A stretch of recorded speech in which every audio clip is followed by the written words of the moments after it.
तो आज हम लोग कौन सा चैप्टर पढ़ने वाले हैं? प्रतिलोम त्रिकोणमितीय फलन, जो कि हमारा कक्षा 12 का है। तो प्रतिलोम त्रिकोणमितीय फलन पढ़ने से पहले हम लोग त्रिकोणमितीय फलन में उन चीजों को पढ़ेंगे जो त्रिकोणमितीय फलन पढ़ने के लिए आवश्यक है। ठीक है, तो कुछ बातें ये जो हमारा प्रतिलोम त्रिकोणमितीय फलन है इसमें हम लोग उससे पहले, जैसे कि आपका क्या था, संबंध आप लोगों ने कक्षा 11 में पढ़ा होगा, और फलन के बारे में कक्षा 12 में भी आपका संबंध है, तो उसके बारे में थोड़ा सा हमको जानना पड़ेगा, क्योंकि अगर आपको फलन नहीं पता है और प्रतिलोम फलन नहीं पता है तब तक आप हम लोग नहीं पढ़ पाएंगे किसको तब तक नहीं पढ़ पाएंगे हम लोग? प्रतिलोम त्रिकोणमितीय फलन। क्योंकि जब भी आपको, क्योंकि त्रिकोणमिति क्या है, एक प्रकार का ये क्या है, ये भी क्या है, फलन ही है। तो जब भी प्रतिलोम त्रिकोणमिति की हम लोग बात करते हैं तो हमें ये पता होना चाहिए क्या, कि प्रतिलोम फलन क्या होता है। ठीक है, तो चलिए सबसे पहले क्या क्या पढ़ना है उसको हम लोग लिखते भी चलेंगे, चैप्टर का नाम लिख लीजिएगा, और उसके बाद हम आते हैं दूसरे स्लाइडर पे। तो यहाँ पर कौन कौन सी चीजें पढ़नी है उसको साथ में नोट्स में अपने लिखते चलिएगा और चीजों को लिखवाते चलेंगे। तो कौन कौन सा पॉइंट पढ़ेंगे प्रतिलोम त्रिकोणमिति फलन में? हमारा टॉपिक क्या है, चैप्टर का नाम प्रतिलोम, लिख लीजिएगा, प्रतिलोम त्रिकोणमिति अब बहुत लोग सोच रहे होंगे कि अभी तो लिखा था फिर दोबारा क्यों लिख रहे हैं। लिखिए, फिर भी लिखिए, प्रतिलोम त्रिकोणमिति फलन। ठीक है, ये नाम आ रहा है, तो इसमें 3 नाम आ रहे हैं। पहला तो वर्ड आ रहा है आपका प्रतिलोम, दूसरा वर्ड आ रहा है त्रिकोणमिति, और अगला वर्ड आ रहा है फलन। ठीक है, तो ये 3 वर्ड यहाँ पर आपको देखने को मिल रहे हैं। तो इन तीनों वर्ड को पढ़ने के लिए, क्योंकि प्रतिलोम त्रिकोणमिति फलन, तो त्रिकोणमिति फलन पढ़ना है हमको, तो सबसे पहले फलन हमको पता होना चाहिए ना कि फलन क्या होता है, और फलन पढ़ने के लिए आपको पता होना चाहिए कि फलन क्या होता है। उसके पढ़ने के लिए आपको पढ़ना होगा क्या, कि संबंध क्या होता है, क्योंकि संबंध ही क्या होता है, फलन होता है। तो हम शुरू कहाँ से करेंगे? संबंध से। थोड़ा सा संबंध पूरा नहीं पढ़ना है हमको, थोड़ा सा संबंध के बारे में जानना है और थोड़ा सा फलन के बारे में, और उसके बाद प्रतिलोम। क्योंकि प्रतिलोम आया, इस वर्ड को अगर आप भूल जाइए, बीच वाला ये जो वर्ड लिखा है त्रिकोणमिति, तो यहाँ से अगर इन दोनों वर्ड को देखेंगे, इस वर्ड और इस वर्ड को देखेंगे, तो क्या देखने को मिल रहा है? पढ़िए, प्रतिलोम फलन। ठीक है, तो फलन का प्रतिलोम कैसे निकलेगा वो उसको देखना है। ठीक है, यानी प्रतिलोम फलन के बारे में थोड़ा सा आपको जानना पड़ेगा यहाँ पे। ठीक, जल्दबाजी बिल्कुल नहीं करना है। हम मान के चल रहे हैं आपको कुछ नहीं आ रहा है, जीरो से हम लोग यहाँ पे चल रहे हैं। बाकी जो लोग पढ़े होंगे वो लोग स्किप भी कर सकते हैं इस टॉपिक को, वीडियो को बढ़ा के आगे देख सकते हैं। ठीक है, तो पहला हमको इसको पढ़ने के लिए सबसे पहले टॉपिक, इसको इंग्लिश में भी लिख लीजिए। इंग्लिश में क्या बोलेंगे इसको? Inverse trigonometry. इंग्लिश भी सारी चीजें जानते रहिए, ट्रिग्नोमेट्री। और फलन को क्या बोलते हैं? फंक्शन।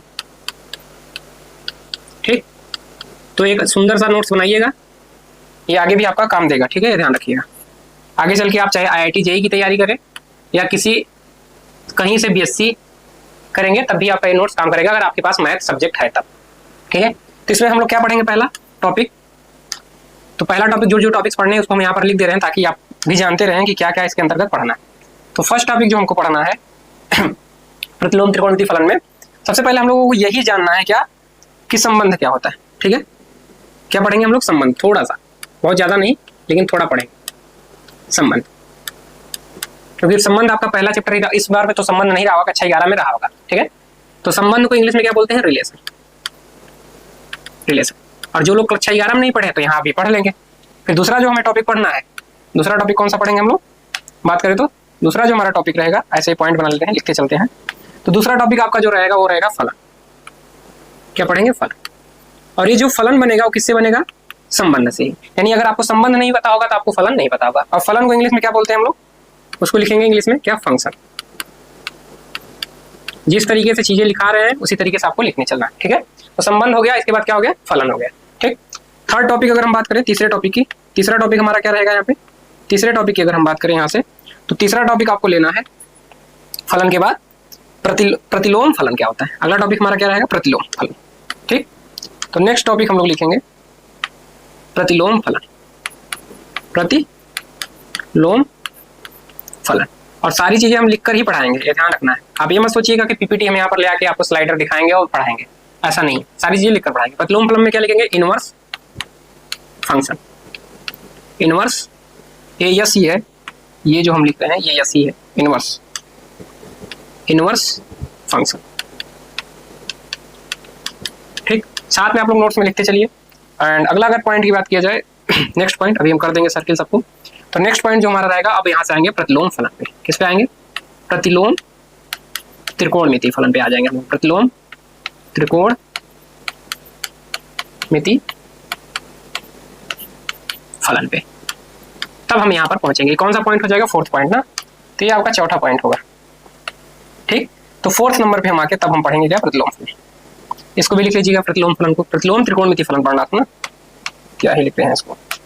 क्या था हमारा? प्रतिलोम त्रिकोणमिति फलन, यानी कि inverse trigonometry, inverse trigonometry,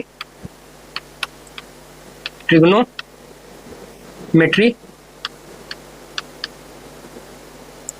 function. ठीक, राइटिंग समझ में आ रही है सबको? समझ में आ रहा है ना? ठीक है, नहीं समझ में आएगा तो बताना। तो ये हमारा हो गया प्रतिलोम त्रिकोणमिति फलन। ये 4 टॉपिक पढ़ने के लिए, यानी पहला हम टॉपिक क्या पढ़े यहाँ पे ध्यान पूर्वक देखिए। पहले हम लोगों ने पढ़ा संबंध, संबंध से फलन, और फलन से क्या पढ़ा हम लोगों ने? प्रतिलोम फलन, और प्रतिलोम फलन से हम लोग क्या पढ़ेंगे? प्रतिलोम त्रिकोणमिति फलन। ठीक, इतने टॉपिक। तो सबसे पहले हम स्टार्ट करते हैं संबंध से। ठीक, तो हम आ जाते हैं नेक्स्ट पेज पे, संबंध से शुरू करेंगे। तो हेडिंग लगाइएगा यहाँ पर संबंध, और बहुत ज्यादा संबंध के अंदर नहीं जाएंगे, ये पूरा संबंध पढ़ेंगे। जितनी आवश्यकता है इसमें प्रतिलोम त्रिकोणमिति फलन में पढ़ने के लिए, उतनी ही चीजें हम क्या करेंगे? उसको पढ़ेंगे। बाकी चीजें उस चैप्टर में है, तो उस चैप्टर में पूरी चीजें हम लोग पढ़ेंगे। तो यहाँ थोड़ा सा हेडिंग आपको लगाना है क्या? संबंध। हेडिंग लगा लीजिएगा संबंध। ठीक, और इंग्लिश में क्या बोलेंगे इसको बताइए जल्दी से। बार बार इसलिए पूछ रहे हैं ताकि आपको याद भी होता चले साथ में ना। क्या लिखेंगे? रिलेशन। क्या? रिलेशन। ठीक, परिभाषा भी लिखेंगे, अभी समझाएंगे, फिर इसको हम क्या करेंगे? यहाँ पर परिभाषा लिखेंगे। संबंध होता क्या है? संबंध क्या होता है कि संबंध को जानने के लिए आपको थोड़ा सा कार्टेशियन यानी कार्तीय गुणन के बारे में आना चाहिए। उसकी परिभाषा हम नहीं लिखवाएंगे, चलिए वहीं से लिखवा देते हैं, क्योंकि संबंध पढ़ने के लिए थोड़ी सी चीज जरूर आवश्यकता है, उसको हम थोड़ा सा पढ़ लेते हैं। ठीक है, इसको हम थोड़ी सी देर में पढ़ते हैं। तो सबसे पहले आपको पढ़ना है कार्तीय गुणन। क्या पढ़ना है? कार्तीय गुणन। एक ग है, ठीक है, गुणन। इसे इंग्लिश में बोलते हैं Cartesian product. Cartesian product, product, Cartesian product. ठीक, ये लाइन सही नहीं चल रही ना, इसको हटाते हैं थोड़ा सा। तो कार्टेशियन प्रोडक्ट के बारे में हम लोगों को थोड़ा सा जानना है। ठीक, कार्टेशियन प्रोडक्ट होता क्या है? अब ध्यानपूर्वक समझना। यदि आपके पास क्या है? 2 समुच्चय हैं, समुच्चय यानी कि सेट। अगर आपके पास 2 समुच्चय है, मान ले रहे हैं आपके पास एक समुच्चय ए है, केवल समझना है ध्यानपूर्वक, बी है। ठीक, तो इसमें मान ले रहे हैं कुछ अवयव ले लीजिए, 2, 4, 6 और 8 ले लीजिए। ठीक है, और बी में हम क्या ले रहे हैं? कुछ अवयव ले रहे हैं, ए, बी, सी और डी। ये अवयव ले लीजिए। जरूरी नहीं है कि दोनों में अवयव बराबर, जैसे यहाँ पर 4 है, यहाँ पर 5 है, तो एक जगह कम कर लीजिए थोड़ा सा, क्योंकि कार्टेशियन प्रोडक्ट निकाल रहे हैं तो ज्यादा अवयव लेंगे तो ज्यादा हमें लिखना पड़ेगा यहाँ पे, तो हम कम अवयव लेंगे तो कम लिखना पड़ेगा। ठीक है, ये अवयव। तो कार्तीय गुणन होता क्या है कि जैसे ए का बी के साथ कार्तीय गुणन लिखना है, तो हम सिंपली ए क्रॉस बी लिखेंगे। क्या लिखेंगे? ए क्रॉस बी, यानी ए का बी के साथ कार्तीय गुणन। क्या बोलेंगे? ए का बी के साथ कार्तीय गुणन, यानी ए का बी के साथ कार्टेशियन प्रोडक्ट। ठीक, और ये जो ए क्रॉस बी होगा, इसमें किस तरीके के अवयव आएंगे कि ए क्रॉस बी जो हमारा कार्तीय गुणन होता है, बताया जाता है कि इसमें हम रखेंगे किस तरीके के अवयव? यक्स कामा वाई तरीके के अवयव। किस तरीके के अवयव? X comma y. और यक्स कामा वाई इस तरीके के अवयव का जो आप लोग पढ़े होंगे, क्या? निर्देशांक ज्यामिति। तो वहां बताया गया होगा ना, ये किसी बिंदु को बताता है जहां पर एक्स एक्सिस पे चली गई दूरी और ये वाई एक्सिस पे चली गई दूरी, ये बताता था। तो ये लिखने का एक तरीका था, किसी बिंदु को लिखने का एक तरीका है। वैसे ही समुच्चय में जब हम क्या लिखते हैं? कार्तीय गुणन लिखते हैं, तो उसमें में जो ए क्रॉस बी में जैसे यहाँ पर अवयव किस तरीके के दिख रहे हैं? 2, 4, 6, और यहाँ पर भी क्या दिख रहा है? ए, बी, सी, डी टाइप का दिख रहा है ना अवयव। ठीक, यहाँ पर कैसे दिखेगा? इस तरीके का दिखेगा, यक्स कामा वाई तरीके का, रूप का दिखेगा। यानी किस रूप का दिखेगा? X comma y. ए हो सकता है कैसे? 2, 4, यक्स की वैल्यू 2 रखते हैं, वाई की वैल्यू 4 रखते हैं, तो 2, 4 टाइप का दिखेगा। इस निर्देशांक टाइप का क्या दिखेगा? इसमें कार्टेशियन जो हमारा क्या है? प्रोडक्ट है, यानी कार्तीय गुणन है। यानी ये भी एक प्रकार का समुच्चय है, लेकिन इस समुच्चय में किस तरीके के अवयव होंगे? इस तरीके के अवयव होंगे। ठीक है, इस बात को समझिएगा। तो इसमें यक्स कामा वाई टाइप के होंगे, इसको बोला जाता है सच दैट, यानी कि परिभाषित है किस प्रकार से ही होगा। और कहा जाता है कि यक्स जो होगा, यहाँ पर जो यक्स लिखा गया है वो पहले समुच्चय से आना चाहिए। किस समुच्चय से? ए समुच्चय से। यानी ए से हम लेंगे यक्स को, एंड इसको बोलते हैं एंड या और जो दूसरा वाला है वाई, वो कहाँ से आएगा? दूसरे वाले समुच्चय से, यानी बी से। यानी वाई कहाँ से आएगा? बी से आएगा। ठीक, और इस तरीके के जितने भी हमारे अब क्या बनेंगे? पेयर बनेंगे। इस तरीके के जो रूप बनेंगे, उन सभी को हम क्या ले लें? उन सभी का क्या ले लें? समूह ले लें। तो जो हमें मिलेगा वो हमारा ए क्रॉस बी होगा। जैसे ए क्रॉस बी निकाले, तो यहाँ पर देखिए ए की जगह पे क्या है हमारा? रख लीजिए 2 है, 4 है और 6। और बी के लिए देखें तो यहाँ पर क्या है? ध्यानपूर्वक देखिएगा, ए कामा बी कामा सी कामा डी। ठीक, तो अगर यहाँ से बनाए, यहाँ से ध्यानपूर्वक देखिएगा, तो 2 के लिए अगर देखें तो यक्स में अगर ए जो हमारा है, ए में यक्स की जगह हम 2 ले सकते हैं, यानी यक्स की जगह हम 2 ले सकते हैं। और वाई की जगह हमें कुछ लेना है, तो वाई की जगह पे वाई कहाँ से आना चाहिए? बी से बोल रहा है कि 20 लीजिए इसको। तो 20 लेने के लिए हम बी में से कुछ भी ले सकते हैं। ये हमारा बी है ना, यही हमारा बी है भाई। तो बी में से कुछ भी ले लीजिए, चाहे ए ले लीजिए, चाहे बी, चाहे सी, चाहे डी। तो कोई एक ले लीजिए, तो ए ले लीजिए, तो ये बना। और मान लीजिए इसको भी हम फिक्स ही रख रहे हैं, 2 ही रख रहे हैं। 2 के बाद हम किसके साथ? 2 के साथ और क्या ले सकते हैं? बी ले सकते हैं, तो बी ले लीजिए। फिर 2 के साथ आप क्या ले सकते हैं? सी ले लीजिए। और 2 के साथ आप क्या ले लीजिए? डी ले लीजिए। तो यही हमारे क्या है? 4 पॉसिबल है, जहां पर अगर हम यक्स की जगह पे 2 रखें और बाकी वाई की जगह पे हम बदलते जाएं, तो यही 4 आपको क्या मिलेंगे? इस तरीके के क्या मिलेंगे, क्रमित युग्म। इसको बोला जाता है क्रमित युग्म। क्या बोलते हैं इसको, क्रमित युग्म। अभी समझना है, सारी चीजें हम लिखवाएंगे, ठीक, ध्यान पूर्वक समझ लीजिए। इसे बोला जाता है क्रमित, यानी किन्हीं दो अवयव को, इसे अवयव बोला जाता है ना, किन्हीं दो अवयव को क्रम में रखने पर जो हमें समूह मिलेगा उसे हम क्या बोलेंगे, क्रमित युग्म। जैसे मान लीजिए आपने लिया ए और एक अवयव ले लिया बी, तो इन दोनों को हम क्या लिखे, क्रम से लिखे और इसको छोटे ब्रैकेट के अंदर लिखे, तो ए कामा बी, तो ये जो समूह बना इसे बोलते हैं हम लोग क्रमित युग्म। ठीक है, ये सारी चीजें जब समुच्चय पढ़ाएंगे, समुच्चय कह रहे हैं, संबंध पढ़ाएंगे तो वहां सारी चीजें बताएंगे। कक्षा 11 में पढ़ाया गया होगा, अगर नहीं पढ़ाया गया तो जानते रहिए। ठीक है, तो इसी तरीके से अगर हम 4 के साथ लेके चले, क्योंकि पहला अवयव जो लेना है यक्स, वो किसका होना चाहिए, समुच्चय ए का होना चाहिए। तो समुच्चय ए के लिए यक्स को हम 2 ले सकते हैं, 4 ले सकते हैं और 6 ले सकते हैं, यानी यक्स के लिए यही 3 चीजें हमारे पास हैं। यानी यक्स या तो हमारा 2 होगा, या तो हमारा 4 होगा, या तो हमारा 6 होगा। ठीक, इसके अलावा कुछ नहीं हो सकता। ये ध्यानपूर्वक समझ लीजिए, क्योंकि कहा गया है जो पहला वाला है वो यक्स लेना, ए से लेना है, और दूसरा वाला कहां से लेना है, बी से लेना है। ये ध्यान रखना है, यानी जो पहले लिखा है वो पहले के लिए और जो दूसरा लिखा है वो दूसरे के लिए। ठीक है, ध्यान रखना। ये बात समझ में आ रही है, तो ये हम लिख सकते हैं। ऐसे ही बता दीजिए, अगर हम 2 के लिए ले चुके हैं तो 4 के लिए ऐसे क्या लेंगे, 4 कामा ए, 4 कामा बी और 4 कामा सी और 4 कामा डी ले सकते हैं। बोलो भाई हाँ या ना, ले सकते हैं ना, बिल्कुल ले सकते हैं। ठीक है, इतनी बात समझ में आ गई। और इसी तरीके से हम अगर किसके लिए 6 के लिए ले तो क्या लेंगे, 6 कामा ए, सॉरी गलत हो जाएगा ना, क्योंकि 6 कहाँ किसका है, वाई का, जबकि यक्स हमारा क्या है, 2 4 6, सही है, 6 कामा ए, सही है, सही है, सही है, क्योंकि 6 किसका है, ए का ही है। 6 कामा ए लिखेंगे, फिर 6 कामा बी लिख सकते हैं, और 6 कामा सी लिख सकते हैं, और 6 कामा डी लिख सकते हैं। ठीक है, समझ में आ गया, तो ये हम लिख सकते हैं। तो ये हमारे पास क्या मिला, ए क्रॉस बी, तो ये पूरा का पूरा ए क्रॉस बी आ गया। यानी जितने भी हमारे पॉसिबल है सबको रखना है, कोई छूटना नहीं चाहिए। ठीक है, तो जितने भी हमारे समूह बन सकते हैं, क्रमित युग्म बन सकते हैं, उन सभी क्रमित युग्मों को कहाँ रखना है, एक समुच्चय के रूप में रखना है, यानी मंझले ब्रैकेट के या करली ब्रैकेट के अंदर रखना है। तो आप ध्यानपूर्वक देखें, ये भी एक प्रकार का समुच्चय है। ये पहला अवयव है पूरा, ये पूरा पहला अवयव है। ठीक है, ध्यान रखना है, जहां से कामा लगना शुरू होगा ये ध्यान रखना है, वो पहला अवयव। फिर ये क्या है, हमारा दूसरा अवयव है, ये हमारा तीसरा अवयव है, ये हमारा चौथा अवयव है। ठीक है, यानी यहाँ पर जो ए क्रॉस बी में अवयव दिख रहे हैं किस तरीके से दिख रहे हैं, यक्स कामा वाई टाइप के दिख रहे हैं, जबकि यहाँ पर यक्स कामा वाई टाइप के अवयव नहीं दिख रहे हैं ए और बी में।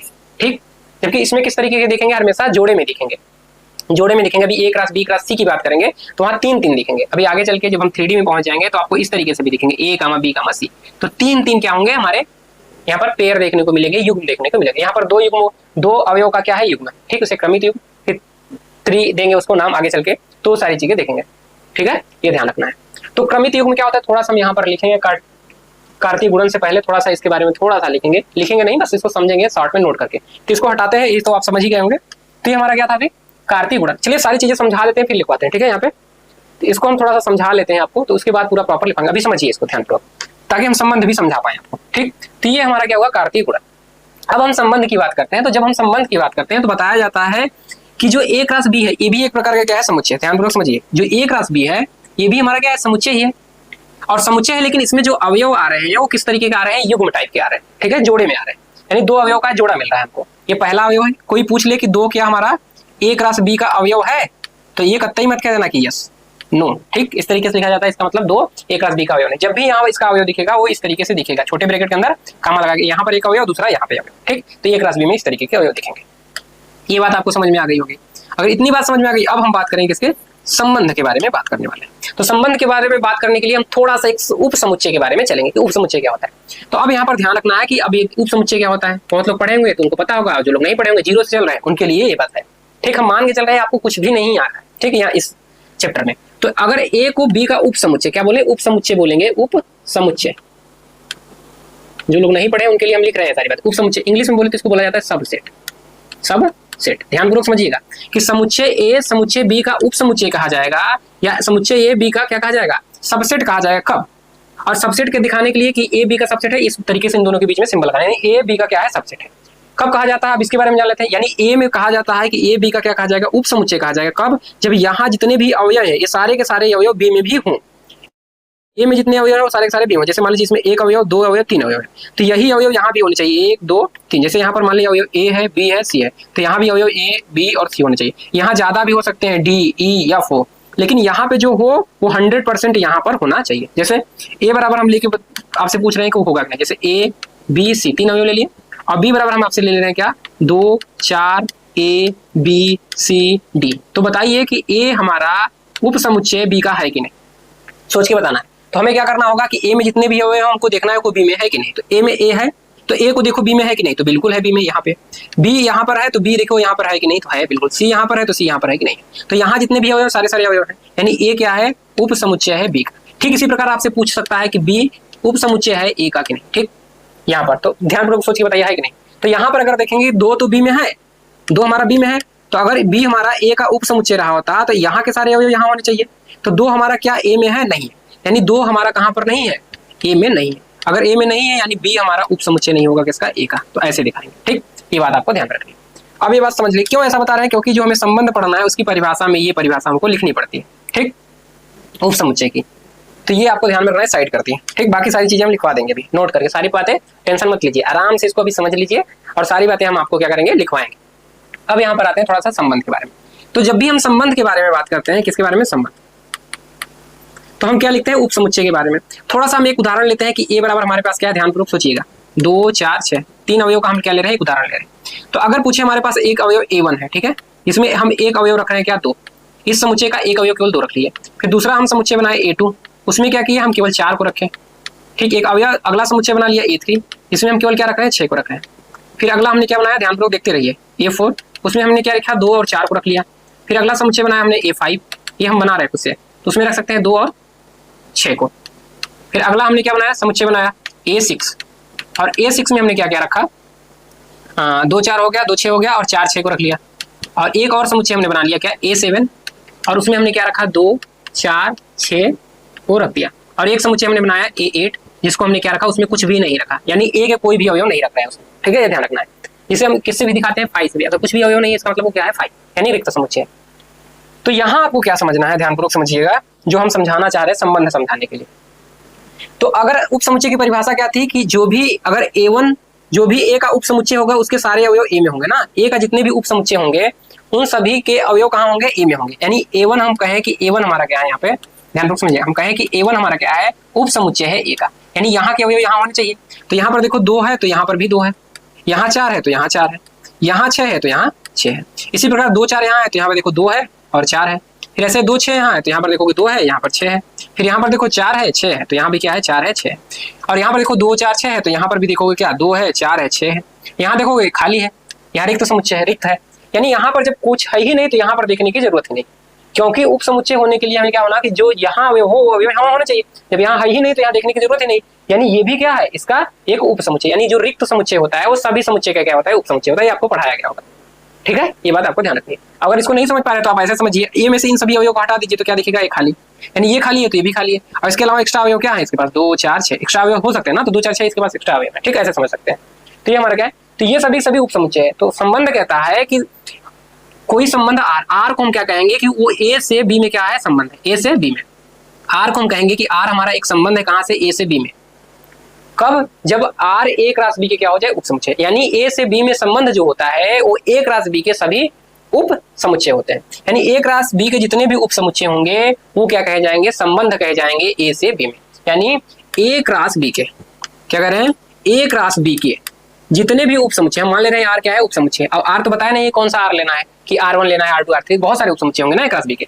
जैसे एक समुच्चय के लिए कितने उप समुच्चय मिले आपको, 1 2 3 4 लास्ट में जाके 8, यानी टोटल 8 उप समुच्चय मिले। अगर 3 अवयव थे तो ये फार्मूला बता देंगे कि अगर ए में n अवयव है तो 2 की पावर n उप समुच्चय बनेंगे। यानी ए क्रॉस बी में जितने अवयव होंगे उसका अगर हम 2 की पावर n करेंगे तो उतने हमारे क्या बनेंगे, उप समुच्चय। यानी ए क्रॉस बी भी हमारा क्या है, एक समुच्चय है। तो इसके जितने भी उप समुच्चय होंगे वो सारे के सारे ए से बी में क्या कहा जाएगा, संबंध कहा जाएगा। उसको क्या बोलेंगे, वो ए से बी में क्या है, संबंध है। ठीक, इसको लिखने का भी तरीका होता है क्या, कि ए आर बी, यानी ए बी से संबंधित है किस संबंध द्वारा, आर संबंध द्वारा। ये आगे चल के भी हम बताएंगे। ठीक है, तो जितने भी उप समुच्चय उसे को हम आर से दिखा रहे हैं, तो आर क्या है, हमारा संबंध है ए से बी में। इसको ऐसे भी लिखते हैं आगे चल के कि आर हमारा ए से बी में संबंध है। ये सारी बातें हम आपको समझा देंगे, लिखने का तरीका भी बता देंगे, लेकिन अभी समझिए।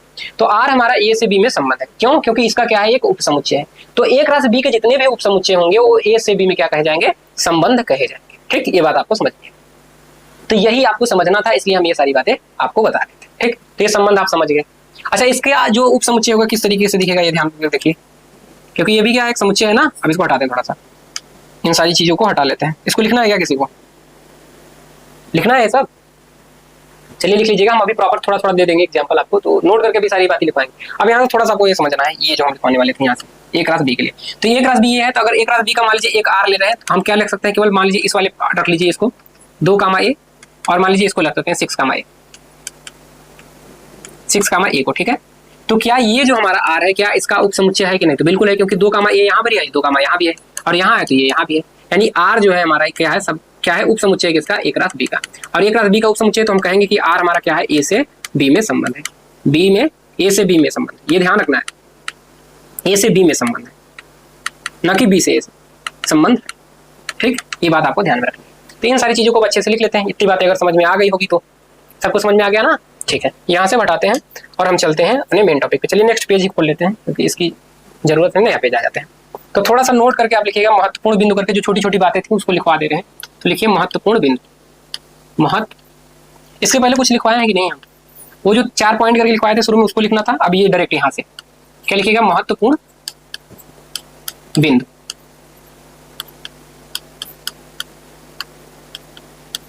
बहुत लोग बोर तो नहीं हो रहे ना, कि क्या लिखेंगे, इंपॉर्टेंट पॉइंट, ठीक, इस तरीके से आपको हेडिंग लगवाना है और इसमें लिखने चलना है। तो पहला हमको लिखना है क्रमित युग्म। तो क्रमित युग्म किस तरीके का दिखेगा, परिभाषा नहीं लिखवाएंगे, ठीक, या लिख लीजिए कि 2 अवयव समुच्चय, 2 अवयवों को क्रम से लिखने पर, ठीक, या तो आप सीधे लिख लीजिए कि ये हमारा क्या है, क्रमित युग्म A कामा B, या लिख ही देते हैं परिभाषा को, थोड़ा सा कितना टाइम लग गया, लिखिए 2 अवयवों को क्रम से लिखने पर प्राप्त युग्म या जोड़ा कह सकते हैं, प्राप्त युग्म या क्या कह सकते हैं, समूह, युग्म भी कह सकते हैं, समूह भी कह सकते हैं, प्राप्त युग्म क्या कहा जाएगा, क्रमित युग्म कहलाता है, क्रमित युग्म कहलाता है,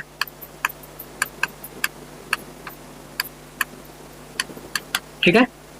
इसी में लिखना है, ये पॉइंट नंबर 1 था, इसी के अंतर्गत लिखना है, पॉइंट 1 में ही इसके आगे नीचे लिखता है कि यदि A कामा B 2 अवयव है, 2 अवयव है, तो A कामा B, इसको ऐसे भी लिख सकते हैं ना, पहले A को लिख लें फिर B को लिख लें, और दूसरा क्या लिख सकते हैं, पहले B को लिख लें फिर A को लिख लें, और क्या एंड B कामा A, तो एंड करके लिखिएगा इसको थोड़ा सा। तो 2 अवयव हैं तो इससे कितने क्रमित युग्म बना सकते हैं, पहले A को लिखा फिर B को लिखा, फिर क्या कर सकते हैं, पहले B को लिखा फिर हमने A को लिखा, ये लिख दिया, ठीक है। तो इस तरीके से लिखते हैं, तो A कामा B और B कामा A 2 क्रमित युग्म होंगे, 2 A कामा B हो तो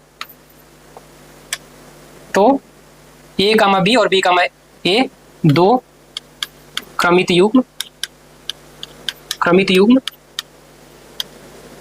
युग्म बनेंगे, या ऐसे लिख लीजिए, ठीक है, यही लिख लीजिए, सही है, A कामा B 2 क्रमित युग्म बनेंगे, लाइन छोड़ के लिखना था, ठीक है। यहाँ पर आपको दिख रहे हैं, यानी अगर आपके पास 2 अवयव हैं A कामा B, तो हम कैसे लिख रहे हैं, A को पहले लिखा फिर B को बाद में, फिर यहाँ पर कैसे लिख दिया, B को पहले लिख दिया और A को बाद में लिख दिया, इसको और कर लीजिए तो ज्यादा सही है, एंड, ठीक है, ये रहना। तो ये लिख सकते हैं, अगर आपके पास 2 है, इसी तरीके से आपके पास 3 होंगे तो बना सकते हैं, जैसे मान लीजिए आपके पास क्या है, A B C, तो हो सकता है आप A को B के साथ पहले A को रखें फिर B को रख लें, फिर हो सकता है पहले B को रखें फिर A को रखें, फिर हो सकता है पहले A को रखें फिर C को रखें, फिर हो सकता है पहले C को रखें फिर A को रखें, ठीक, फिर इसके साथ भी बना सकते हैं, B को रखें पहले फिर C को, फिर C को रखें फिर B को रखें, तो इस तरीके से बहुत सारे क्या बनेंगे, आपके युग्म बन सकते हैं, ठीक है, ये ध्यान रखना है, सारी चीजें ये आप लोग बनाते रहिएगा। तो क्रमित युग्म जो हो गया उसको हम छोटे ब्रैकेट के अंदर रखेंगे और उन दोनों अवयव के बीच में क्या लगाएंगे, काम, ये बात आपको ध्यान में रखना है, ये लिखने का तरीका ये ध्यान रखें। अच्छा, क्रमित युग्म में जो पहला अवयव होगा उसको हम नाम क्या देंगे, यहाँ लिखना है, तो यही थोड़ा सा लिख लेना है इसी के अंतर्गत, कि जैसे ये पहला था, ये हमने लिखा था ना, अब यहाँ ऐसे करिएगा, लाइन लिख के तीर मार के इसी के अंतर्गत ऐसे लाइन तीर मारिएगा, ऐसे लिखिएगा, क्रमित युग्म को ऐसे लिखिएगा, क्रमित युग्म में पहले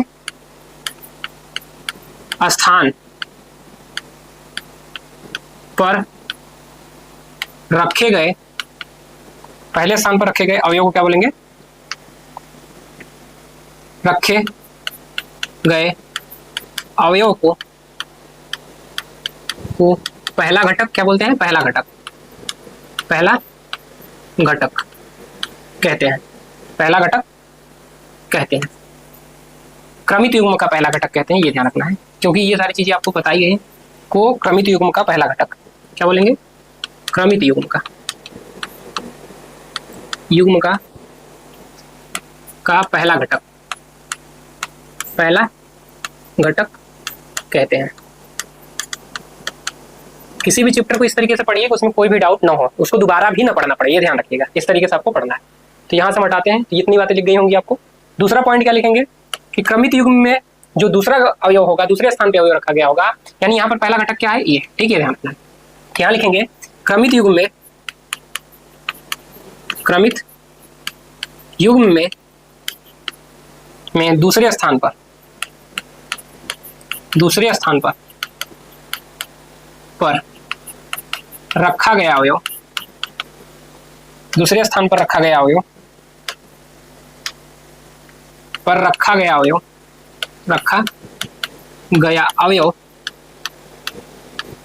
अवयव क्या कहा जाएगा? दूसरे स्थान पर जो अवयव रखा जाएगा वो क्रमित युग्म का अवयव को, दूसरे स्थान पर रखे गए अवयव को या रखा गया अवयव, क्रमित युग्म का, कामा करके लिखिएगा, क्रमित युग्म का, युग्म का दूसरा घटक, दूसरा घटक कहलाता है, दूसरा घटक कहलाता है।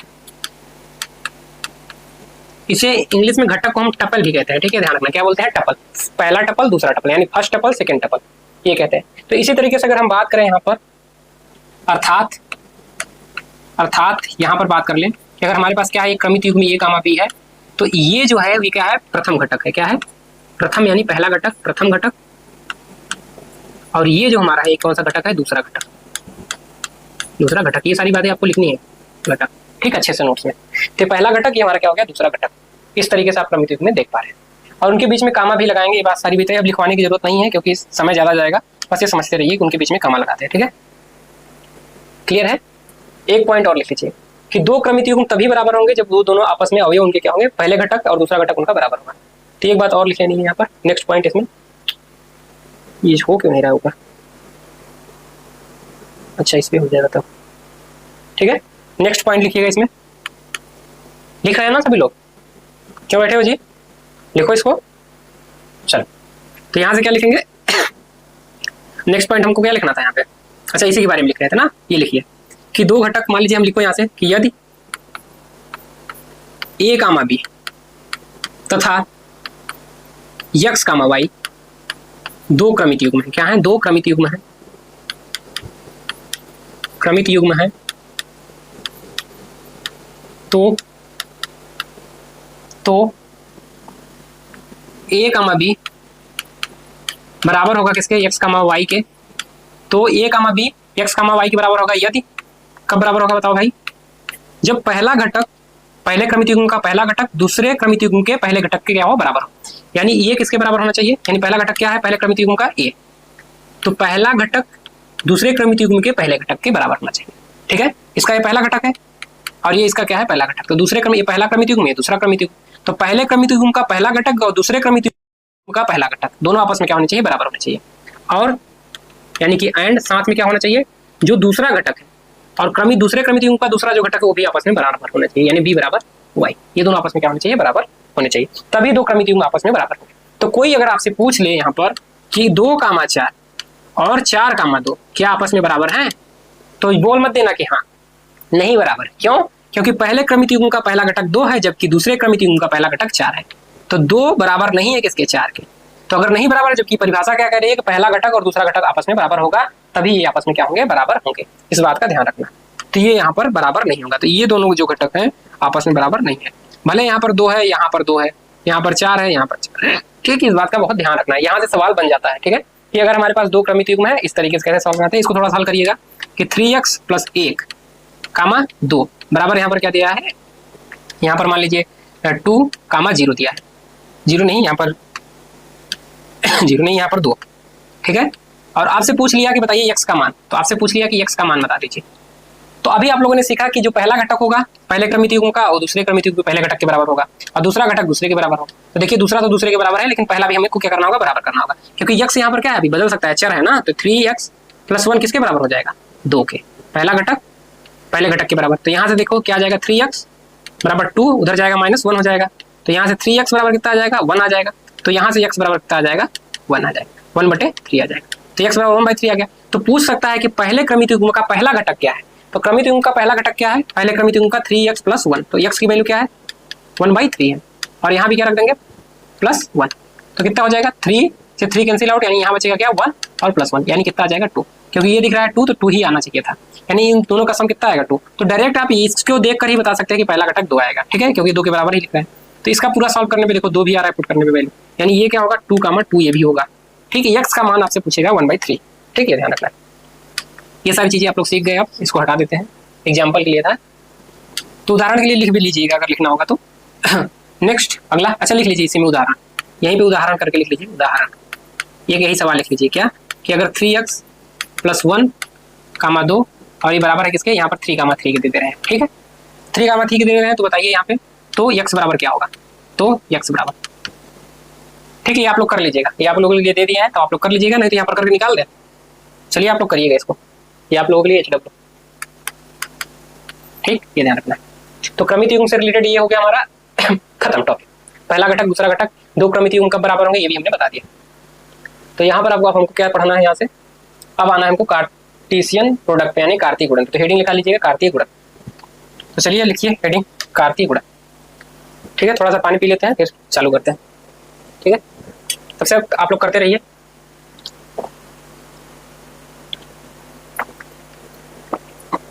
ठीक, चलिए लिखिए यहाँ पे क्या लिखना था भैया, कहाँ तक नोट हो गया। चलिए लिखिए कार्तीय गुणन, कार्तीय गुणन, ठीक है, कार्तीय गुणन। इंग्लिश में बोलेंगे तो कार्टेशियन प्रोडक्ट, कार्टेशियन। अब स्पेलिंग थोड़ा सा देख लीजिएगा, टीई होगा कि टीआई होगा, ये थोड़ा सा कंफ्यूजन है, तो आप लोग देख लीजिएगा कार्टेशियन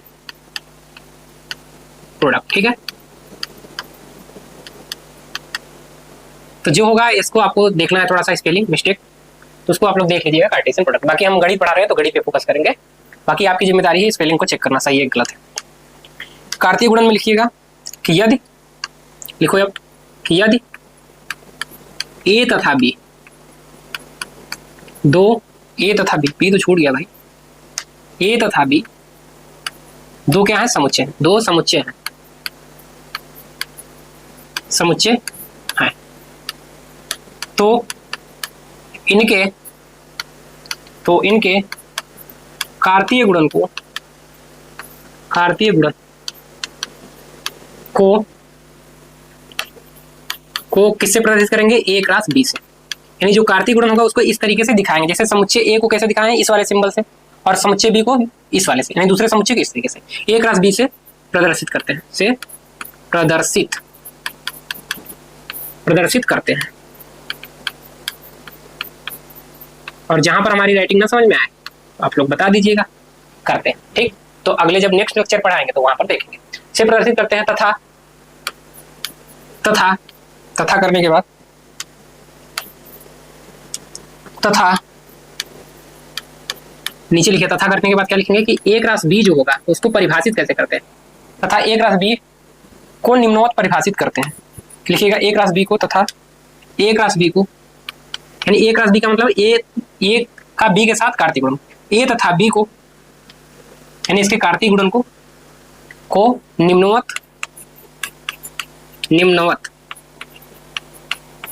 परिभाषित करते हैं, निम्नवत परिभाषित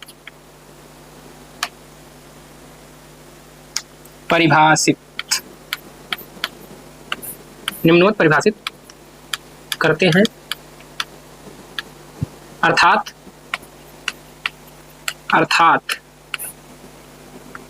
कार्तीय गुणन लिखना है ना, अर्थात ए क्रॉस बी बराबर, अर्थात करके लिखिएगा कि ए क्रॉस बी परिभाषित हो रहा है, ठीक है, ध्यान रखिए।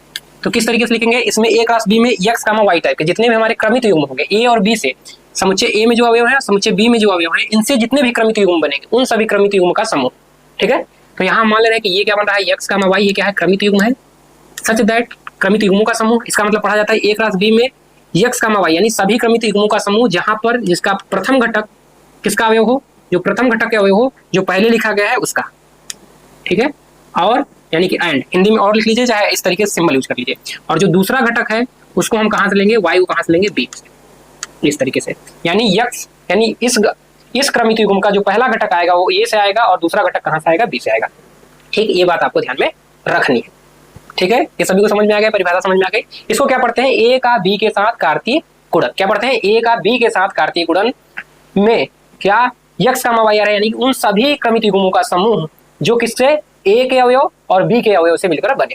ठीक है, ये ध्यान रखना है। तो जितने भी हमारे क्रमित युग्म बनेंगे उन सभी को लेना है, ये बात आपको ध्यान में रखनी है। क्या लेना है, सभी को लेना है। ठीक, ये क्या हो गया, एक्टिव नहीं हो गया। ठीक, तो ये आपको ध्यान में रखनी है, ये सारी चीजें आपको लिख लेनी है। यहाँ तक लिख लिया आप सभी ने, बिल्कुल ये ध्यान रखना है। अच्छा, इसको याद भी कैसे रखना है, मान लीजिए ये ऑर्डर चेंज होता, बी यहाँ होता और ये यहाँ होता, तब क्या करते, तो यहाँ नोट करके लिखिएगा, महत्वपूर्ण पॉइंट है। या नोट करके ऐसे लिखिए, नोट, यही नीचे नोट करके लिखेंगे। नोट करके क्या लिखेंगे कि अगर हमको बी ग्रास से लिखना होगा तो इसका मतलब क्या है, बी का ए के साथ कार्तीय गुणन। ये कैसे डिफाइन होता, ये यक्स कामा वाई टाइप के ही अवयव होते हैं। अब ये ध्यान रखना है कि जो पहला घटक है किससे आएगा, बी से, और जो दूसरा घटक है वो कहाँ से आएगा, ए से। ये बात आपको ध्यान में रखनी है, ये चीज हमको समझानी थी। तो यक्स ये कहाँ से आएगा, बी से, एंड वाई जो कहाँ से आएगा, वो ए से। यानी जो जहां लिखा है, जो पहले स्थान पे लिखा है वो पहले वाले से आएगा, जो दूसरे वाले से लिखा है दूसरे। यानी देखो यक्स पहले लिखा है तो बी पहले लिखा है तो बी वाले में आ रहा है, और ये बाद में लिखा हुआ है, वाई बाद में लिखा हुआ है तो वाई कहाँ से आ रहा है, ए में आ रहा है। ठीक है, समझ में आ गई सारी बातें। तो इस तरीके से लिखेंगे, ये कार्तीय गुणन था। अच्छा, एक छोटा सा लेते हैं, उसका कार्तीय गुणन निकालते हैं। तो ये नोट था, नोट नंबर 1, ये नोट नंबर 1 था। नोट नंबर 2 लिखिएगा, ए क्रॉस बी को पढ़ते क्या, पढ़ने का तरीका भी लिख लीजिए ना। नोट नंबर 2, इसको पढ़ते क्या है, ए क्रॉस बी लिखा है तो इसको क्या पढ़ते हैं, इसको क्या पढ़ते हैं, कामा लगा के लिखिएगा ऐसे, सेमीकला। ए का बी के साथ, ए का बी के साथ कार्तीय गुणन। क्या पढ़ते हैं, के साथ कार्तीय गुणन, कार्तीय गुणन, यानी ए का बी के साथ कार्टेशियन प्रोडक्ट, ये पढ़ेंगे। दूसरा क्या हो जाएगा हमारा, अगर ये लिखा है बी क्रॉस ए, ध्यान पूर्वक बताइए, तो इसको क्या पढ़ेंगे, बी का ए के साथ, बी का ए के साथ कार्तीय गुणन, कार्तीय गुणन। समझ में आया भैया, आया कि नहीं बताओ, आ गया, बहुत अच्छी बात। तो ये दोनों बातें आपको ध्यान रखनी है। यानी जब बोलेगा ए का बी के साथ कार्तीय गुणन निकालना है तो ये निकालना है हमको, और जब आपसे बोल देगा कि बी का ए के साथ कार्तीय गुणन निकालना है तो आपको क्या निकालना है, बी क्रॉस ए निकालना है। समझ में आ गया सभी को, बिल्कुल समझ में आ गया होगा, नहीं आया है तो फिर से देखिए इसको। ठीक, इतनी बातें आपको समझ में आई होंगी। अब हमको क्या करना है, यहाँ पर ये कार्तीय गुणन खत्म। एक छोटा सा कार्तीय गुणन लेते हैं उदाहरण के लिए, तो यहाँ उदाहरण पे आते हैं, उदाहरण। ठीक है, ध्यान रखना है। उदाहरण में क्या लेते हैं, ए बराबर एक छोटा सा सेट ले लेते हैं। क्या लेते हैं, ए कामा बी, 2 अवयव ले रहे हैं, और बी बराबर भी 2 ही अवयव ले रहे हैं। चलिए 2 या 1 अवयव, 2 अवयव ले रहे हैं, 2 और 4, ये 2 अवयव ले रहे हैं। ठीक है, तो आपसे पूछ लिया जाए कि ए का बी के साथ कार्तीय गुणन निकालिए और बी का ए के साथ कार्तीय गुणन निकालिए, तो निकाल के देखते हैं क्या आएगा। तो यहाँ अगर निकालते हैं साइड में, तो निकालिए ए क्रॉस बी। तो ए क्रॉस बी निकालने का तरीका, आप हल करने का तरीका एक बताएंगे, लिखने का तरीका, बाकी आप लोग एग्जाम में वैसे लिखेंगे। तो हल अगर हमें लिखना होगा तो कैसे लिखेंगे, तो क्या लिखेंगे कि दिया है, एक सवाल हम लिख के बताएंगे, बाकी सवाल शॉर्ट में करेंगे। ठीक है, बाकी आप लोगों की जिम्मेदारी रहेगी उन सवालों को खुद से इसी फॉर्मेट में लिखना जैसे यहाँ पर लिखे। तो दिया है क्या, हमके हमारे पास 2 समुच्चय दिया है, ए बराबर आपको क्या दिया हुआ है, ए दिया हुआ है और बी दिया हुआ है, और साथ में एंड बी बराबर आपको क्या दिया हुआ है, बताइए जल्दी से, ए दिया हुआ है, बी दिया हुआ है। ठीक, अब हमसे पूछा क्या है, ए क्रॉस बी, तो अब यहाँ निकालेंगे ए क्रॉस बी। तो ए क्रॉस बी निकालेंगे तो पहले ए को रखेंगे, ए पहले रखा गया तो ए रखिए ए कामा बी। अच्छा, ए में ए कामा बी है, अच्छा ठीक है, बी में 2 कामा 4 का है, इसको हटा लीजिए, 2 4 है ना, यहाँ पर 2 4। और तुम लोग जी बता नहीं रहे हो बैठे वहीं पे कि यहाँ गड़बड़ हो रहा है। ठीक है, चलो, तो यहाँ ए कामा बी लिख दिए और क्रॉस ए क्रॉस बी निकाले, तो बी वाले की जगह रखिए बी को, क्या है 2 कामा 4। ठीक है, तो कार्टेशियन गुणन किस तरीके के आएंगे, एक्स कामा वाई टाइप के अवयव आएंगे।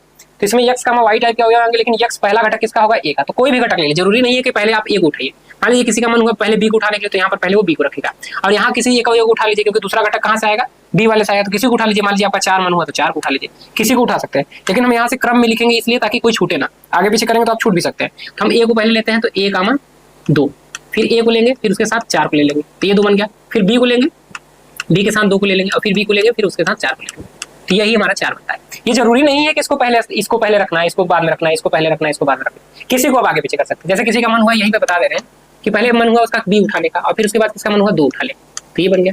उसका मन हुआ बी, फिर उसके बाद 4 हुआ, या फिर उसका मन हो गया कि ए पहले उठाएंगे फिर 2 को उठाएंगे, तो ये हो गया। ठीक है, फिर उसका मन क्या हुआ, अब किसको उठाएगा, वो ए को उठाएगा फिर 4 को उठाएगा, तो उसका मन हुआ A4। और अगला मन क्या हो गया उसका, बी को उठाएंगे फिर 4 को उठाएंगे, बी का मन। और आप जानते हैं किसी भी समुच्चय में क्रम का कोई फर्क पड़ने वाला नहीं है। तो यहाँ पर भी सारे अवयव देखिए, यहाँ पर बी का 2 है तो यहाँ पर भी कहीं बी का 2 होगा। ठीक है, यहाँ पर देखिए ए का 2 है तो यहाँ पर भी ए का 2 है, यहाँ पर देखिए 4 का ए है तो यहाँ पर भी 4 का ए है, यहाँ पर देखिए बी का 4 है तो यहाँ पे बी का 4 है। तो सारे अवयव आएंगे सब में, चाहे आगे पीछे लिखिए। तो क्रम से जब लिखते हैं तो छूटता नहीं है कोई। ठीक है, इस बात का ध्यान रखना होगा। ठीक है, चलिए, तो ये इस तरीके से आप निकाल लेंगे। बाकी आपके लिए HW हो गया क्या, बी क्रॉस ए, और ये आप निकालेंगे। अब आपको क्या निकालना है, बी क्रॉस ए। तो बी क्रॉस ए भी निकाल देते हैं। तो पहले बी को रखना है, तो बी पहला हमारा क्या है, 2 है और 4 है, क्योंकि एक चीज यहाँ पर दिखाने वाले ना जो हमको लिखवाना है आगे चल के। और गुणित यहाँ पर क्या लिखें, यहाँ पर ए कामा बी। तब के क्रम से ही चल ले रहे हैं। ठीक है, तो 2 कामा आप ए लिख सकते हैं, अगला लिखेंगे तो क्या लिखेंगे, 2 कामा बी लिखेंगे, क्योंकि 2 का ए के साथ फिर 2 का बी के साथ क्या ले सकते हैं, क्रमित। फिर 4 का ए के साथ बना सकते हैं और 4 का बी के साथ बना सकते हैं, तो जो बनेगा ये बन जाएगा। अब ध्यान पूर्वक देखिए कि 2 समुच्चय कब बराबर, हम कहें कि 2 समुच्चय ए और बी तभी बराबर होते हैं जब यहाँ का प्रत्येक अवयव यहाँ के प्रत्येक अवयव से बराबर हो जाए। ठीक है, यानी यहाँ पर अगर 3 अवयव है तो तीनों के तीनों अवयव यहाँ के जो 3 अवयव उनसे बराबर होने चाहिए, तभी वो बराबर होते हैं।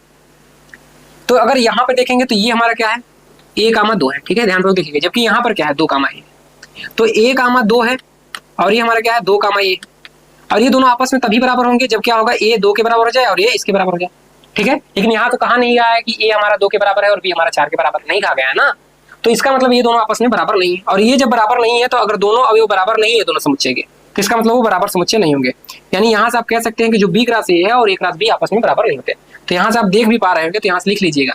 अगर यहाँ पर तीसरा क्वेश्चन आपसे पूछ ले कि बताइए कि ए क्रॉस बी बराबर है कि नहीं बी क्रॉस ए के, ऐसे क्वेश्चन मार्क, ठीक, तो आपको क्या लिखना होगा, यहाँ यही चीज लिखनी होगी क्या, कि सिंस, यानी चूंकि हिंदी में लिखेंगे कि सिंस, ध्यानपूर्वक, कि जो ए कामा 2 है वो किसका अवयव है, ए कामा 2 किसका अवयव है, ए क्रॉस बी का। ध्यानपूर्वक सुनिएगा, किसी एक अवयव को उठा लीजिए, किसका अवयव है, ए कामा 2 का।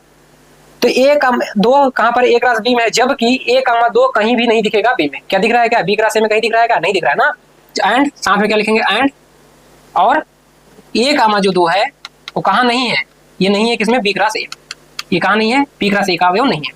यानी ए क्रॉस बी में तो है लेकिन बी क्रॉस ए में नहीं। इसी वजह से आप कह सकते हैं देयरफॉर, यानी इसीलिए आप कह सकते हैं क्या, कि जो ए क्रॉस बी है वो बराबर नहीं है बी क्रॉस ए के। कोई एक अवयव भी ऐसा मिल गया जो कि दोनों में नहीं है, तो आप कह सकते हैं कि दोनों आपस में बराबर नहीं।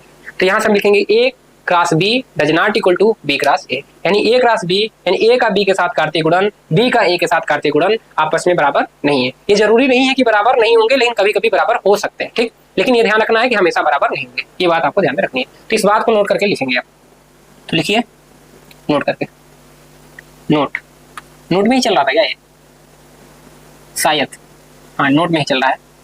ठीक है, ठीक है, अगर नोट में चल रहा है तो इसको और पॉइंट अगला बना के लिख लीजिएगा। स्लाइडर ही चेंज कर लें, चलिए स्लाइडर चेंज कर लेते हैं, लिखिए यही नोट करके। नेक्स्ट नोट, नोट नंबर 2, क्या ही लिख रहे हैं भाई, ज्यादा लंबा लेक्चर तो नहीं हो रहा है, 2-3 घंटे का, पता लगा कि आप पढ़ भी नहीं पाइए, जितना भी होगा देख लीजिए। नोट नंबर 2, तो नोट नंबर 2 में हमें क्या पढ़ना है ध्यान से समझिएगा, लग रहा है आज यही हो पाएगा। नोट नंबर 2 लिखवा दे रहे हैं, उसके बाद छोड़ दे रहे हैं आप लोगों को। ठीक है, बाकी पहले हम लोग 2-3 लेक्चर में यही कवर करेंगे, उसके बाद प्रतिलोम त्रिकोण फलन पे आएंगे। देखिए जो आपका चैप्टर है बहुत जल्दी खत्म हो जाएगा, बहुत बड़ा चैप्टर नहीं है ये, अगर ये सारी चीजें आपको समझ में आ जाएगी तो। नोट नंबर 2 में क्या लिखेंगे कि ए क्रॉस बी और बी क्रॉस ए सदैव बराबर नहीं होते। सदैव बराबर नहीं होने का मतलब कभी कभी बराबर हो सकते हैं, सदैव बराबर नहीं होते हैं, नहीं होते हैं, ये ध्यान रखना है। अर्थात A cross B does not equal to B cross A. ठीक, ये ध्यान रखना है,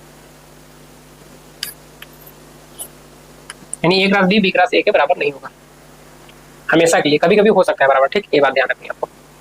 वो कब होगा वो सारी चीजें देखेंगे जब क्या होगा, ए क्लास ए का, जैसे ए का ए के साथ भी कार्तीय गुणन ले सकते हैं ना, ए का ए के साथ, यानी दोनों समुच्चय बराबर लेंगे। तो अगर बी ए के बराबर हो जाए तो क्या करेंगे, ए क्लास ए। तो इस केस में चाहे ए क्लास ए निकाले फिर ए क्लास ए निकाले, तब भी क्या होगा, कार्तीय गुणन इसका बराबर आ जाएगा, ठीक है, ध्यान रखना। 8 नोट नंबर 2 था, तो ये कार्तीय गुणन खत्म हो गया हमारा। और ये क्या था हमारा, अब संबंध के बारे में आना है, तो संबंध लिखते हैं थोड़ा सा। चलिए संबंध पे आइए, लिखिए संबंध। संबंध हेडिंग लगाइए संबंध। थक मत जाइएगा आप लोग पढ़ते पढ़ते, क्योंकि लेक्चर लंबा हो रहा है ना। तो लिखेंगे संबंध, हेडिंग में लिखेंगे रिलेशन, ठीक, लगा लिया हेडिंग, ठीक। तुम बड़ी जल्दी लगा लेते हो जी हेडिंग।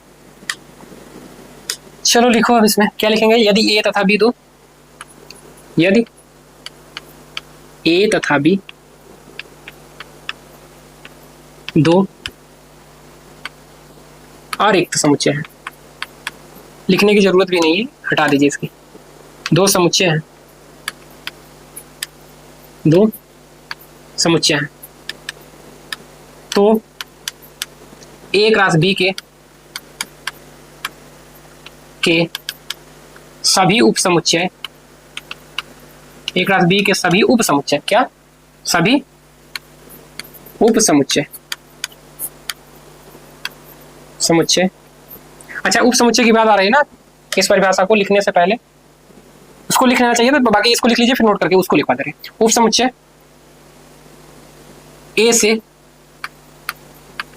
ए से बी में, कामा करने के बाद यहाँ ए से बी में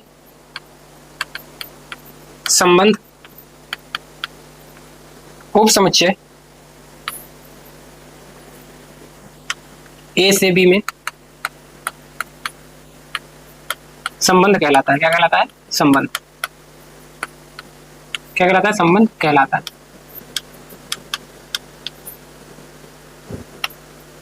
जितने भी उप समुच्चय वो सारे सारे क्या कहेंगे, ए से बी में क्या कहे जाएंगे, संबंध कहे जाएंगे, ठीक है, ध्यान रखना है। अर्थात यदि आर ए क्रॉस बी का एक उप समुच्चय, क्या है, उप समुच्चय है,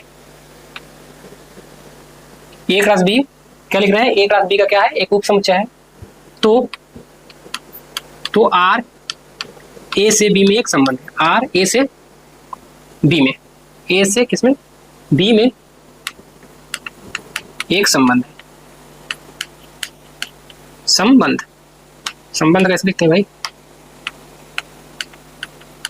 क्या है, संबंध है, ठीक है, अच्छे से लिखो, क्या कहा जाएगा, ए से बी में संबंध है, ये इस तरीके से लिखा जाता है।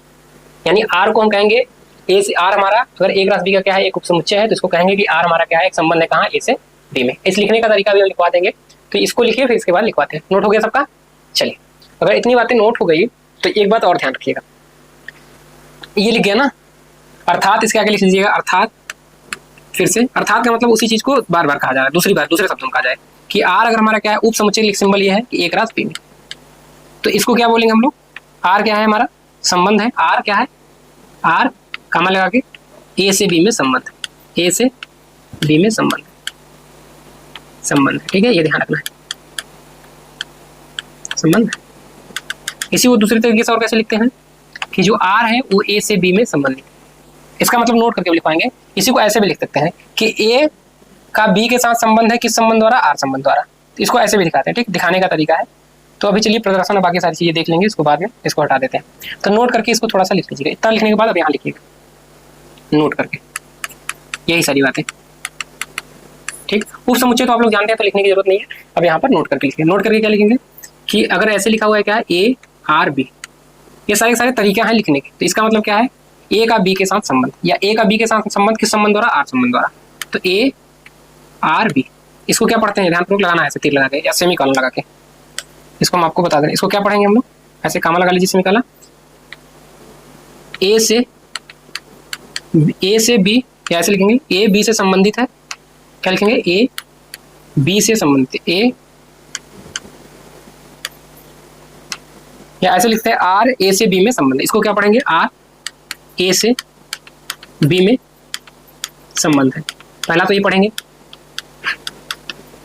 दूसरा क्या पढ़ेंगे इसी को, दूसरा इसी को क्या पढ़ते हैं कि आर ए से बी में संबंधित है। अब ऐसे पढ़ेंगे ए बी से, ए किससे संबंधित है, बी से, बी से संबंधित है, संबंधित, संबंधित कैसे लिखा जाएगा, संबंधित। क्या ए बी से संबंधित, अच्छा यहां नहीं लिखना है अभी ना, ए बी से संबंधित है आर संबंध द्वारा, कामा करके आर संबंध द्वारा, संबंध द्वारा, ठीक। ये देखना, ये बातें आपको याद रखनी चाहिए। इसको ये भी पढ़ सकते हैं, ये भी पढ़ सकते हैं, अथवा करके इसको, अथवा, अथवा या करके, या क्या लिख सकते हैं, ए बी से संबंधित है आर संबंध द्वारा। तो ये दोनों तरीका होता है लिखने का, ठीक। कितनी बातें आपको समझ में आ गई। एक छोटा सा उदाहरण लेते हैं ताकि आपको संबंध समझ में आ जाए, फिर फलन, फिर इसके बाद प्रतिलोम फलन, उसके बाद प्रतिलोम त्रिकोणमिति में। तो एक छोटा सा उदाहरण लेंगे, फिर इसके बाद कल करेंगे लेक्चर हम अपना आगे कंटिन्यू। तो यहाँ से हम आते हैं किस पे, क्या बताने वाले थे इसमें, क्या बताने वाले थे, क्या, अच्छा उदाहरण, ठीक है, उदाहरण लिखिए लिखिए लिखिए, उदाहरण, यहाँ पर उदाहरण। आप लोग थक भी गए होंगे ना, नन्हे मुन्ने बालक, कक्षा 12वीं 11वीं के। तो उदाहरण लिख लीजिए कि यदि ये बराबर क्या है हमारे पास, वही जो एग्जांपल लिए थे, क्या 2 4, और बी बराबर क्या ले रहे हैं, ए बी सी, 3 अवयव ले रहे हैं, ठीक है। तो ए से बी में संबंध हमें देखना है, तो बहुत सारे संबंध बनेंगे, कोई एक संबंध हम यहाँ पर ले रहे हैं, ठीक है। तो ये हमारे पास 2 समुच्चय है, और हमारे पास क्या है, आर है, आर जो कि संबंध है, उसमें ले रहे हैं हम क्या, 2 कामा ए और 2 कामा बी, ठीक है। अवयव ले रहे हैं, आर यहाँ लिखिए, और ये आर बराबर ये लिखें, और यहाँ लिख लीजिएगा जहां आर ए से बी में संबंध है, ए से बी में, आर ए से बी में संबंध है, ठीक। संबंध बहुत सारे निकाल सकते हैं हम, ए से बी में 1000 कितने संबंध निकलेंगे, 2 यहाँ पर है, 3 यहाँ, 3 में 6 यानी 2 की पावर 6, और 2 की पावर 6 लगभग होता है लगभग कितना, 64, निकाल लीजिए, 2 दूनी 4 दूनी 8 16 दूनी 32 दूनी 14, ठीक है, 64 संबंध निकलेंगे, ये ध्यान रखना है आपको। टोटल संबंध कितने निकलेंगे, 64। तो ये सारी चीजें अभी हम सिखा देंगे कैसे निकालना है, बाकी ये अभी आपको ध्यान में रखना है, और नोट पॉइंट करके हम आगे निकाल देंगे, ठीक। तो ये हमारे पास संबंध, तो कैसे पता चला कि ए क्रॉस बी यहाँ पर निकालेंगे, अगर ए क्रॉस बी यहाँ से अगर निकालते हैं, यहाँ पर ए क्रॉस बी, अगर हम ए क्रॉस बी यहाँ पर निकालें, ये बताया गया है क्वेश्चन में कि ये क्या है, संबंध। तो अगर ये संबंध है, उदाहरण के लिए हम दे रहे थे इसको, अच्छा आपको देखना है कि ये संबंध है कि नहीं, आपको समझना है कि है कि नहीं, तो इसके लिए क्या करेंगे, ए क्रॉस बी निकाल लीजिए।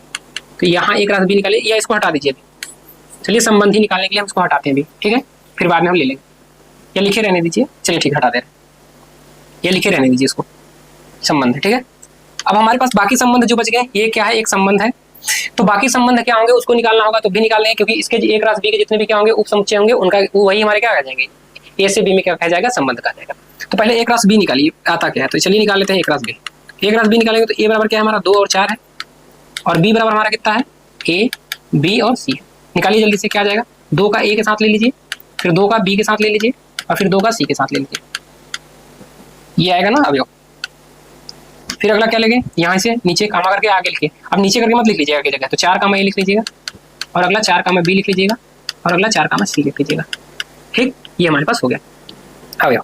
तो इस समुच्चय में ए क्रॉस बी भी एक समुच्चय, कुल कितने अवयव आए, 1 2 3 4 5 6, यानी 2 यहाँ था 3 यहाँ था, यानी 2 गुणित 3, यानी इसमें 2 है इसमें 3, इन दोनों को गुणा कर लेंगे तो 6 आ जाएगा, और जितने अवयव आएंगे ए क्रॉस बी में उसी को क्या रखेंगे, 2 की पावर में। तो ए क्रॉस बी में जितने भी हमारे अवयव होंगे उसको एन से दिखाते हैं, एन ऑफ नंबर ऑफ, यानी जो भी हमारा क्या होगा, इसका संख्या होगी ए क्रॉस बी में, उसको हम लिखते हैं एन ए, स्मॉल एन से लिखते हैं, हालांकि हमने यहाँ बड़ा पे लिख दिया, यानी क्या लिखेंगे, small n A cross B, cardinality जिसको इंग्लिश में बोलते हैं, ठीक है। तो ऐसे लिखेंगे पावर में, तो ये आ जाएगा, यानी 2 की पावर 6 करेंगे, तो 2 की पावर 6 करेंगे तो कितना आ जाएगा, 64, यानी टोटल 64 संबंध बनने वाले हैं, जिनमें से एक संबंध हमने यहाँ पर लिखा है, आर बराबर 2 1 2 कामा ए और 2 कामा बी, ठीक, इस तरीके से हम लोगों ने लिख दिया है। तो यहाँ से अगर हम बात करें, ध्यानपूर्वक देखिएगा, ए क्रॉस बी की अगर हम बात करें, किसकी, ए क्रॉस बी की बात कर रहे हैं ना, तो अगर हमको देखना है कि आर हमारा ए से बी में संबंध है कि नहीं, अगर चेक करना हो तो आर बराबर इतना तू बताओ, जहां पर आर ए से बी में संबंध है या नहीं, अगर आपसे पूछ लिया जाता तो क्या बताते आप, अगर आपसे यही क्वेश्चन बदल दे, यही क्वेश्चन कर दे, तो ये तो मान लीजिए हल है हमारा। यही क्वेश्चन कर दे तो बताइए आर ए से बी में संबंध है कि नहीं, किससे, ए से बी में संबंध है कि नहीं। और संबंध होगा तो क्या होगा, इसका मतलब संबंध तभी होगा जब ए क्रॉस बी का समुच्चय होगा, उप समुच्चय। ए से बी में संबंध है कि नहीं, है कि नहीं, है कि नहीं, ये क्वेश्चन दे दिया ना, है कि नहीं, है कि नहीं, ये क्वेश्चन मार्क, ये हमारा क्वेश्चन। और हल करेंगे तो कैसे लिखेंगे इसको, ये हल तो जो दिया है पहले उसको लिखेंगे यहाँ पे। इसको थोड़ा सा हम हटाते हैं, नीचे लाते हैं। अच्छा ये हट जाएगा पूरा ना, हट जाएगा तो इसको हटा लेते हैं, इससे आ जाएगा। सेलेक्ट एरिया वाला कौन सा होगा, चाहिए, ठीक है, इसको सेलेक्ट करते हैं थोड़ा सा, क्योंकि इसको थोड़ा सा नीचे करना है, ठीक। तो यहाँ लिखेंगे क्या, दिया है, तो यहाँ से लिख लेंगे कि दिया है, जो भी आपको दिया होगा उसको लिखेंगे, ठीक है। क्या दिया था, ए और बी, तो ए और बी दिया था तो उसको हम थोड़ा सा क्या करेंगे, यहाँ पर कॉपी कर लेंगे, तो ए और बी को ही केवल कॉपी करेंगे, ठीक। तो ए और बी दिया था तो हम यहाँ लिख लेंगे ए और बी बराबर इतना दिया हुआ है, ठीक है, ए और बी, ठीक। और क्या दिया हुआ है, और क्या दिया हुआ है, आर बराबर क्या आपको दिया हुआ है, पूछा है ना, 2 कामा ए, और आपके पास दिया हुआ है आर बराबर 2 कामा ए और 2 कामा बी, ये आपके पास दिया हुआ। तो हमने ये निकाल लिया एक क्रॉस बी। और यहाँ से देखो कि आर इसका क्या है, उपसमुच्चय है नहीं, है कि नहीं। तो ध्यानपूर्वक क्या देखेंगे कि यहाँ पर 2 कामा ए है, तो यहाँ पर 2 कामा ए है कि नहीं, तो बिल्कुल 2 कामा ए है। यहाँ पर 2 कामा बी है, तो यहाँ 2 कामा बी है कि नहीं, तो बिल्कुल 2 कामा बी है। यानी ये आर के सारे अवयव है, तो यहाँ से आपको क्लियर है ना। तो यहाँ से लिख सकते हैं क्या कि आर जो है वो क्या है, उपसमुच्चय है किसका, ए क्रॉस बी का, है ना।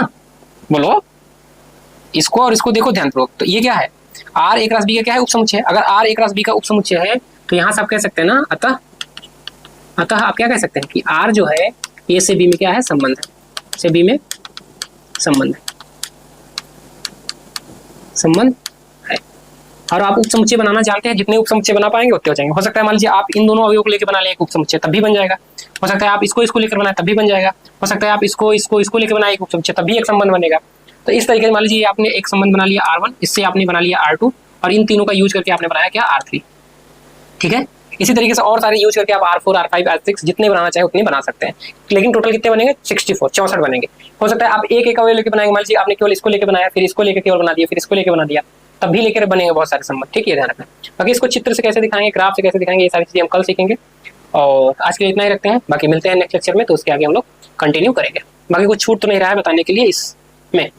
तो आर ए से बी में संबंध है, तो आप इसी को मान लीजिए एचडब्ल्यू हम आपके लिए कर दे रहे हैं। इसी में आपके लिए होमवर्क क्या रहेगा कि अभी हमने निकाला था ए क्रॉस बी, ठीक है, ए क्रॉस बी। तो ये जो ए और बी है इसी सवाल में आपके लिए एचडब्ल्यू हम दे रहे हैं, क्या, एचडब्ल्यू। इसी को थोड़ा सा वीडियो पीछे कर लीजिएगा कि अगर ए बराबर आपके पास क्या है, 2 और 4, चलिए ठीक है लिख लीजिए, और बी बराबर आपके पास क्या है, ए कामा बी है, ठीक है।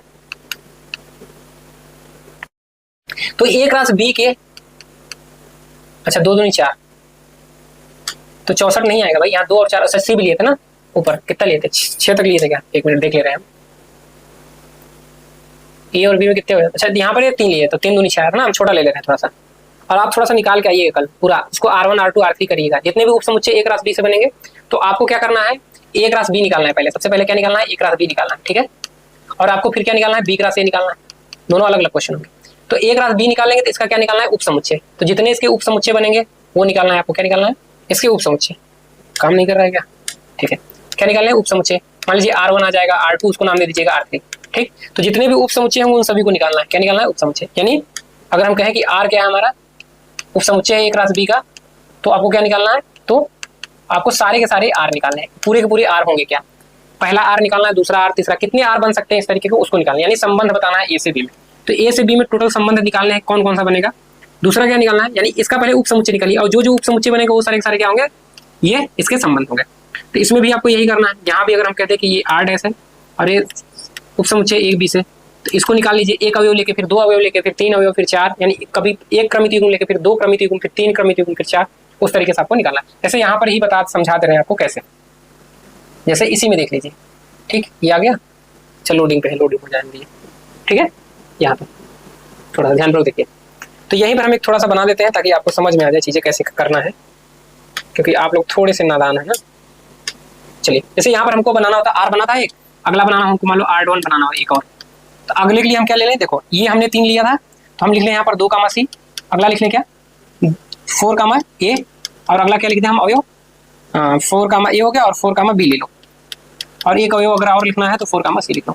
तो ये भी क्या है, उपसमुच्चय है, तो ये हमारा एक संबंध बन गया। अगर इसी प्रकार अगर R3 बनाना हो या R4 बनाना हो आपके लिए, हालांकि ये R3 था, R4 बनाना हो तो मान लीजिए हम इसमें क्या रख ले हैं, इसमें तो इन दोनों अवयव को रख ले रहे हैं केवल, क्या 4 कामा ए रख ले रहे हैं और अगला क्या रख ले हैं 4 कामा बी रख ले रहे हैं। किसी अगले अक्ष और मन हुआ कि R5 बनाना है तो R5 के लिए कहा कि हम केवल 4 कामा बी रखेंगे, तो 4 कामा बी भी क्या है इसका उपसमुच्चय, तो ये भी बन जाएगा।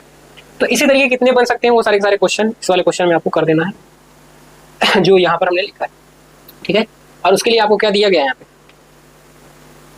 क्या हो गया भाई, ये आपके पास दिया हुआ है ए और बी। तो आप लोगों ने कितना समझा है इसके लिए इसको बनाइएगा, बाकी मिलते हैं नेक्स्ट लेक्चर में, तो इसके आगे कंटिन्यू हम लोग करेंगे चीज़ों को, ठीक है, ये ध्यान रखना है। ठीक, तो आज के लिए इतना ही, बाकी वीडियो देखने के लिए आप सभी का बहुत बहुत धन्यवाद।